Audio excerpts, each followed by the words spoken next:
The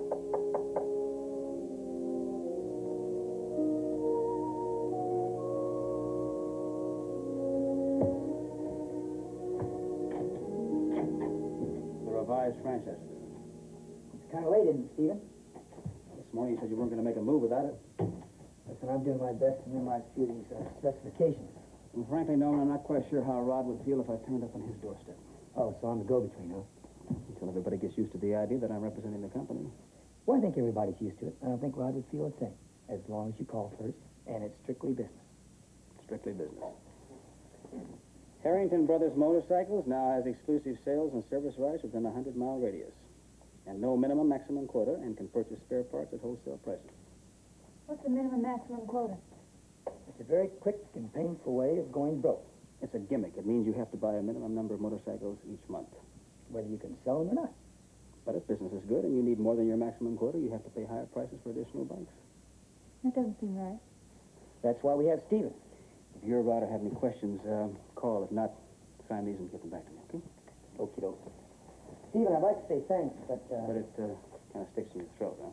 Yeah. I guess you had quite a job selling it to Rod. no, actually, you sold yourself because you pulled us out of a hole. And you've got yourself 2 new clients. Clients. That's all you are, Stephen, okay? I like your style, Norman. But then I'm not the only one, am I? Grandfather liked it enough to hand over $50,000. Yeah, I must have my moments. Do you realize you're the only one who's actually seen any of this money? That must indicate something. It's better than empty promises. I'm not trying to take anything away from Mr. Payton, but if it wasn't for my father, that's all Norm would have had. Your father?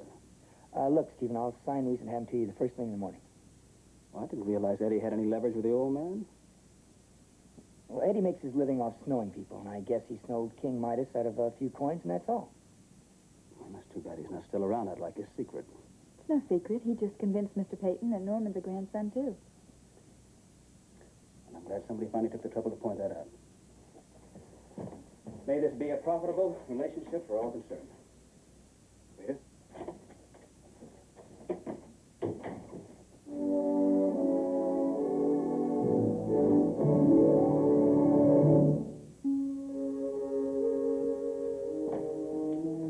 Hello, Jill. Baby all right? Oh, she's just fine at the show, thanks. Is Dr. Rossi in? He's off. For the night? Mm-hmm.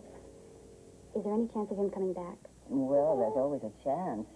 He has so much to do that he sometimes comes back after dinner, but there's no way of knowing. Can I wait over here? Jill, we have some very fine doctors on duty. If anything's wrong with the baby... No, really, nothing's wrong. Would you like me to try to find him? Oh, yes. Please.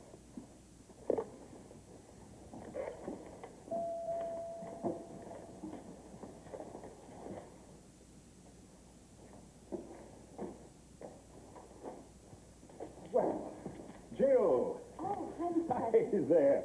Let me see Kelly. Kelly, Welly, pudding and pie, kissed the boys and made them cry. Sweet. How is she, all right? Oh, she's just fine. And what about you? I'm fine, too. You know, I miss seeing you climb the stairs to the boarding house with Kelly tucked under your arm like a loaf of bread. I miss passing you in the hallway. I miss talking to you. I miss arguing with you. Doggone it, I just miss you. You were good to us, Mr. Carson. Jill. Jill. Excuse me, Mr. Carson. Michelle? I can't locate Dr. Rossi, but I'm sure he'll call his exchange. And I left word. Oh, thank you. Let me have her for a minute. I want to show her to come. Okay. Come on. Now, look here. You're not trying to fool me, are you? I mean, you are really all right, and Kelly's all right? I just want to talk to the doctor about something personal. Oh, fair enough. I don't want to pry. Oh, see, Dr. Rossi's Kelly's uncle. That's right. I'd forgotten. And we talk a lot, about the future and things. Good. I'm glad you've got someone to go to. And I know that Kelly's got a real nice home now. That Reverend Winter, he's a fine man, and I like the missus, too. Yeah. They're both fine people. Yeah, you'll get a lot there. A lot more than just material things, I mean. You know what I mean. I know. Living in the boarding house on the wharf, that was no good for a couple of nice little girls. That's the way I always thought of you, as a couple of nice little girls. How do you get along with the Reverend? Oh, just fine. You know, sometimes I wonder if he's human. He's so downright gentle and kind. Sometimes I wonder if he's one of us. He's human. You know, it's a funny thing. You take an ordinary human being, give him an ordinary name like Tom, Thomas, there are a million Toms, then turn him toward God, and suddenly he's bigger than we are. He's warmer, more understanding, more loving. He's just bigger than life. Well, that's what I wanted to talk to the doctor about. You mean Tom Winter? Yes. Jill, you seem upset about something. Well, you see, Mr. Carson, the Reverend and his wife and me, it's... Oh, I don't know how to say it. I think I understand, Jill. You feel like an intruder. Yes. It's only natural. There's the Reverend and his missus leading their own kind of life with their own kind of privacy, and then into the house you come with a very small baby. It's only natural that there should be a little tension. People like their privacy. That isn't it.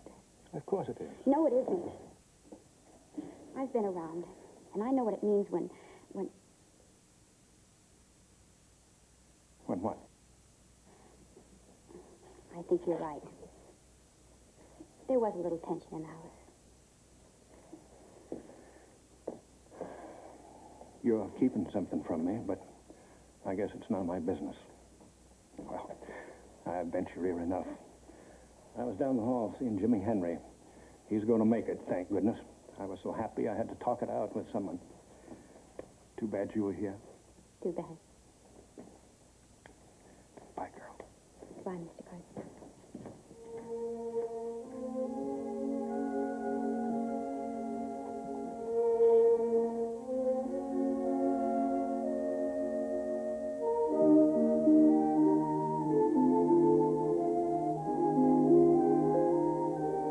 Well, look who's still up. I waited up for you. Good heavens, Carolyn, I'm out past my curfew. Shall I tell you what Daddy always tells me?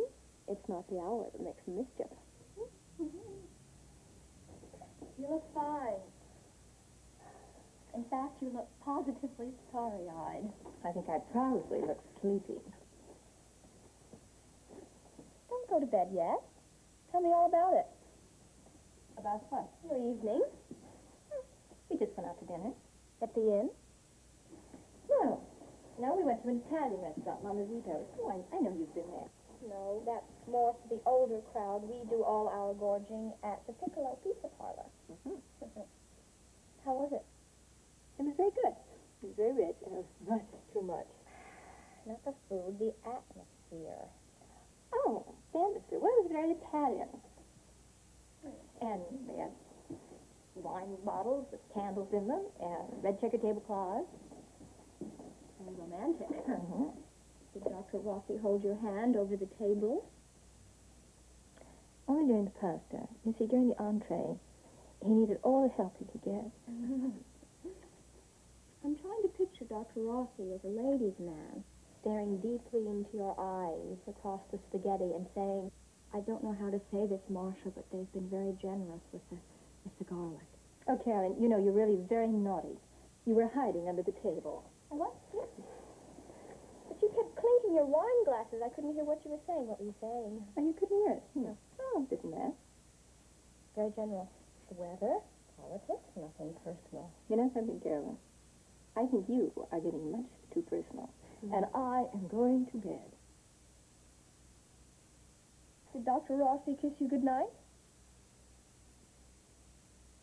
It's all right. You're back on the market. You know, dear, I really think there must be a more graceful way of putting that. Oh, one more thing before I forget. Daddy called. Well, he wanted to know if it would be all right if I saw him tomorrow instead of Sunday. He's going out of town. All right, of course. Whatever is convenient. Well, yes, I said that you couldn't possibly object that I could see him when and where I liked. I was right, wasn't I? Well, not entirely. What does that mean? Well, not under those circumstances in which I might prefer that you not go out with him. What circumstances? I don't know. You know, for a long time, I've been wondering how you could have stopped loving him so suddenly, but now I realize that you didn't. That you simply pretended to. for appearance's sake. Carolyn, how long did you talk to him? For a few minutes. Were you bored being married? Something's happened here tonight. No. I did my homework. Good night. Good night.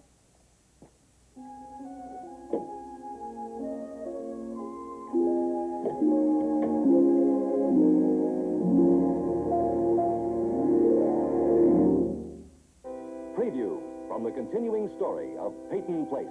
Look, I've known Reverend Winter for a long time. And? I don't mean that you're lying. What I'm wondering is whether or not you might have misinterpreted what happened. No. Well, let's take it a little easier going home, okay? But we have to know what they'll do, don't we? Yeah, we don't have to crash and burn to find out. I don't want you to drop by tonight, Steve. It didn't take you long to lose your cool, did it? I don't want you dropping by tonight or any other night.